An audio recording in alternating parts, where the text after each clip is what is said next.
Al CIRVE di Conegliano dell'Università di Padova, per il 10° anno consecutivo, Veneto Agricoltura e il suo sportello europeo Europe Direct presentano, insieme con il Creavit qui di Conegliano e con l'ARPAV, il primo incontro del trittico vitivinicolo veneto, ovvero questi 3 incontri, questo di giugno, quello di agosto e poi quello di novembre, che fa il punto sulla situazione del vitivinicolo 2016 e del vitivinicolo veneto. Un grande servizio al mondo agricolo per dare a loro gli strumenti per capire e aggredire il mercato.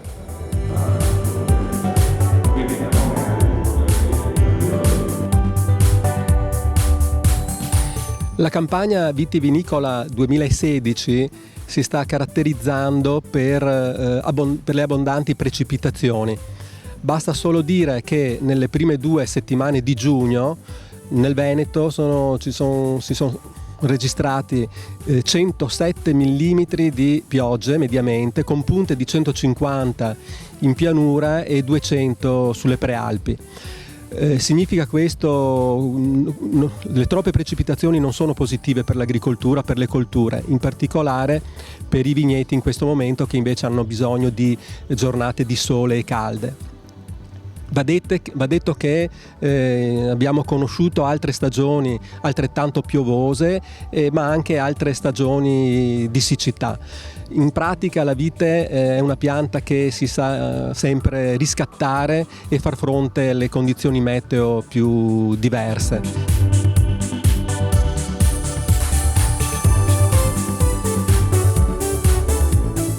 L'azienda Veneto Agricoltura è da sempre orientata alla ricerca, all'innovazione, a fornire servizi per l'agricoltura, per il mondo agroalimentare, e quindi in questa logica, in questa ottica ci sta quello che noi diciamo in gergo chiamiamo il trittico, cioè sono degli appuntamenti cadenzati nel corso dell'anno per segnalare, per informare, per aggiornare il mondo imprenditoriale vitivinicolo veneto sull'andamento del vigneto, sull'andamento delle produzioni, sui mercati, e quindi sicuramente va nella linea appunto del servizio.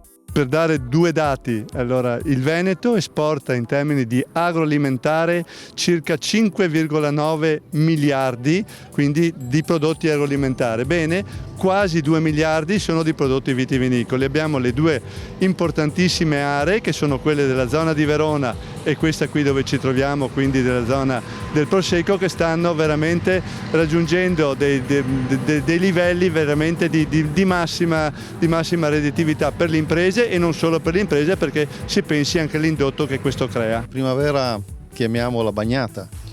Sì, è un anno come ormai al solito abbastanza strano, ci sorprende sempre il tempo atmosferico.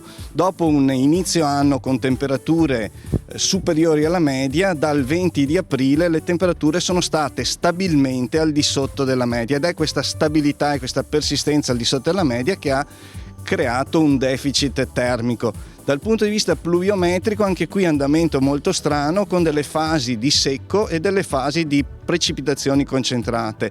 In particolar modo nell'ultimo mese, anzi a partire da maggio, abbiamo avuto una forte presenza di precipitazioni, un forte surplus pluviometrico che è andato peraltro a colmare un deficit pluviometrico che si era creato durante l'inverno. Siamo dietro ad una vigna che però ha peronospora. Peronospora, però è una peronospora che per il momento non preoccupa i viticoltori, in quanto si è localizzata la foglia e sono rarissimi i casi in cui si è poi propagata anche al grappolo. Il tempo adesso si è stabilizzato, ma direi che i viticoltori quest'annata hanno dimostrato una grande consapevolezza nella difesa del vigneto, derivante dalle ultime 4-5 annate abbastanza difficili, ed ecco quindi che il fatto di intervenire molto precocemente, il fatto di saper scegliere in modo sempre più accurato i principi attivi ha fatto sì che, nonostante questa inclemenza e direi cattiveria di quest'ultimo mese e mezzo non ci sono i danni che magari potrebbero esserci stati 5-6 anni fa. Ecco, oltre alla peronospora, quali sono le altre preoccupazioni che porta questo tempo molto umido? Beh, il tempo umido sicuramente abbiamo visto già e ci sono i primi sintomi di botryte, comunque anche in questo caso i viticoltori si stanno già attrezzando con trattamenti eseguiti subito dopo l'allegagione.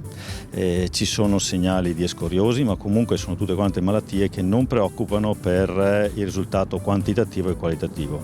E credo che anche nel 2016 il Veneto si presenterà come prima regione produttrice a livello nazionale. Quindi il prosecco potrebbe avere delle ripercussioni?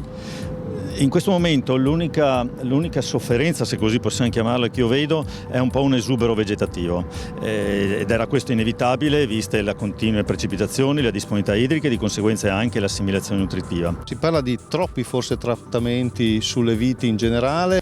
Non ne farei una questione di quantità, piuttosto farei una questione di qualità. L'importante è trattare nelle dosi giuste e con i principi attivi che si ritengono meno pericolosi.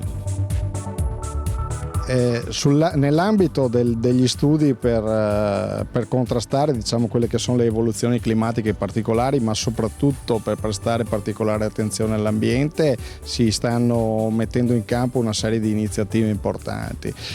Fra questi ci sono degli studi sulle varietà interspecifiche che di fatto iniziano in qualche maniera a contribuire a quella che è la resistenza naturale delle piante verso quelle che sono le principali avversità patologiche. Chiaro è che la nostra attenzione deve restare su quello che è l'ambito delle varietà tradizionali e storiche del nostro territorio, e su questo si sta facendo un lavoro importante sia con quelli che sono gli stimolatori della resistenza naturale delle piante, che sono delle sostanze che aiutano la pianta a resistere alle avversità, e dall'altra parte con quello che è il nuovo studio sulla cisgenetica, che sta portando importanti risultati su quella che è la possibilità di far esprimere una resistenza ancora naturale della pianta.